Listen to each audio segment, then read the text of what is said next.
Bill Barr is being questioned by the Senate yesterday.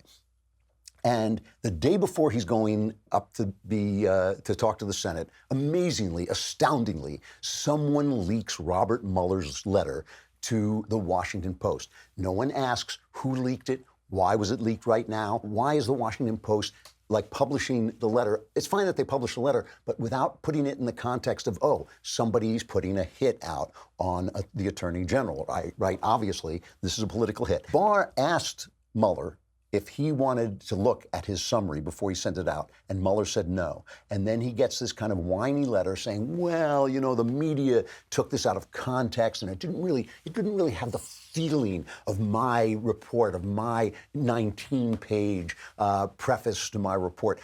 I mean, look, it's pretty clear that Mueller doesn't like Trump, that Mueller wanted to get Trump, but he couldn't turn this dead horse into a pony. He just couldn't do it. It just wasn't going to happen. There was no Russian collusion, and he couldn't really get him on obstruction. So he wasn't going to put his reputation in the crapper, basically, to get Donald Trump, but he wanted to hurt him as much as possible. The New York Times said it. The New York Times said Barr took control of the narrative, because that is what the Democrats are worried about. When I say the Democrats, I mean the New York Times, I mean the Washington Post, I mean all of these people who are working for the Democrats, because they ain't asking any questions about what the Democrats did. All right, so Barr goes before the Senate, and he tells them, yeah, he got this letter from Mueller, and he called Mueller up. Here he is talking to Richard Blumenthal. This is cut number 3.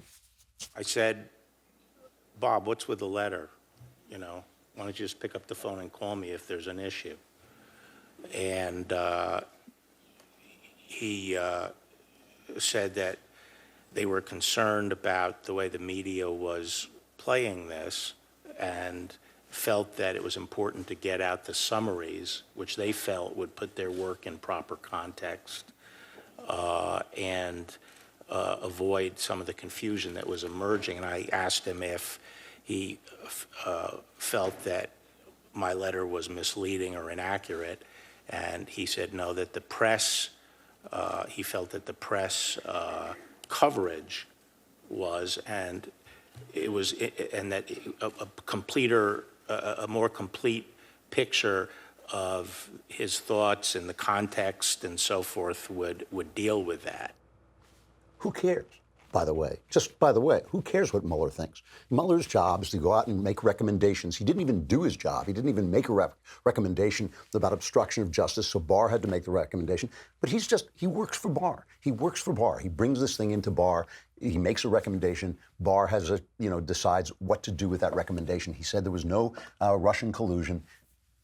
After that, everything else is absurd anyway. So now we've got to really have to question the integrity of this man who said that there was no Russian collusion, which is in the report, and who said that he was not going to charge Trump with obstruction of justice. We really have to question. So here's Blumenthal questioning him about whether or not there were notes on this telephone call. Did anyone, either you or anyone on your staff, memorialize your conversation with Robert Mueller? Yes. Who did that? There were notes taken of the call. May we have those notes? No. Why not? Why should you have them? I'll tell you, we got to end this, but I'm going to write a letter to Mr. Mueller, and I'm going to ask him, is there anything you said about that conversation he disagrees with? And if there is, he can come and tell us. It's Lindsey Graham, who's been great about all this, by the way, because this is getting absurd. That's basically the story. What you just saw is the story. Mueller wrote a letter. Barr called him up. Mueller said, well, the letter was true, but I just wanted my feelings, my context to be put before you all.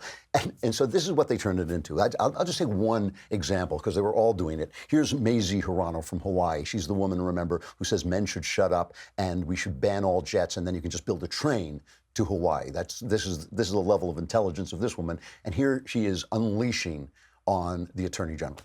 When you finally did decide to release the report over a congressional recess and on the eve of 2 major religious holidays, you called a press conference to once again try to clear Donald Trump before anyone had a chance to read the special counsel's report and come to their own conclusions.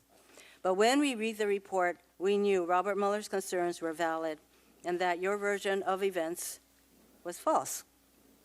You used every advantage of your office to create the impression that the president was cleared of misconduct. You selectively quoted fragments from the special counsel's report, taking some of the most important statements out of context and ignoring the rest. You put the power and authority of the Office of the Attorney General and the Department of Justice behind a public relations effort to help Donald Trump protect himself. Finally, you lied to Congress. You told Representative Charlie Crist that you didn't know what objections Mueller's team might have to your March 24th so-called summary. You told Senator Chris Van Hollen that you didn't know if Bob Mueller supported your conclusions, but you knew. You lied. And now we know. Just to show you, of course, that the Democrats and the media are the same person. And the reason it's important that the Democrats and the media are the same people, okay? That they're the same party. They're just one party, one of them wearing a press card in his fedora, and the other one sitting in the committee. But they're just the same. It's just the same party. And the reason it's important is because something really bad might have happened here. I can't say for sure that the FBI targeted Donald Trump at Obama's behest, but come on. I mean, you don't have to be Sean Hannity. I know Sean Hannity is always on one side. You know, I like Sean a lot, but he's always on one side. But it just looks very suspicious here. I mean, questions that aren't being asked. When did this investigation really start? There is evidence now that it started way before the Papadopoulos thing happened. That's what they're saying. Oh, Papadopoulos made this comment. There are questions about whether even what Papadopoulos said was fed to him, so he would say these things. All of this. But here's the media just echoing.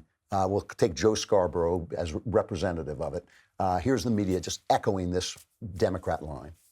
Mike Barnicle, you look at this testimony yesterday. When Barr is saying a president, if he doesn't like an investigation, if he thinks he's wrongly accused, he can shut it down. I mean, that's how autocrats think. That's how lawyers for autocrats talk. You look at everything else that Barr did yesterday, stumbling and hesitating, the lies that he told in front of everybody. I understand that it doesn't make political sense to impeach Donald Trump, but for the life of me, I don't know why Democrats would not start gathering evidence to impeach this man. He is actually as dangerous in the position of Attorney General as Donald Trump is as President of the United States, and he's unfit and unworthy to be there. And if you ask any judge these questions, they would not answer them the way that Donald Trump's defense lawyer did, Barr. Barr is not an Attorney General of the United States. He is Donald Trump's defense attorney. He's his lackey. He's his stooge. So we start out with the charge that Donald Trump committed treason by selling us out to Putin. That's what we start with. Now we're down to, oh, they sent you a letter. Mueller sent you a letter complaining about something, and you had a phone call with him, and you didn't mention. I mean, that's what. By the time we're finished, it's like you're wearing brown shoes with white socks. You know, you've got to be thrown out of office. The charges have gotten smaller and smaller and smaller and more trivial, and all it is this constant attempt to keep us from saying, "Hold on, you spied on the opposition party's campaign." What was your reasoning for this?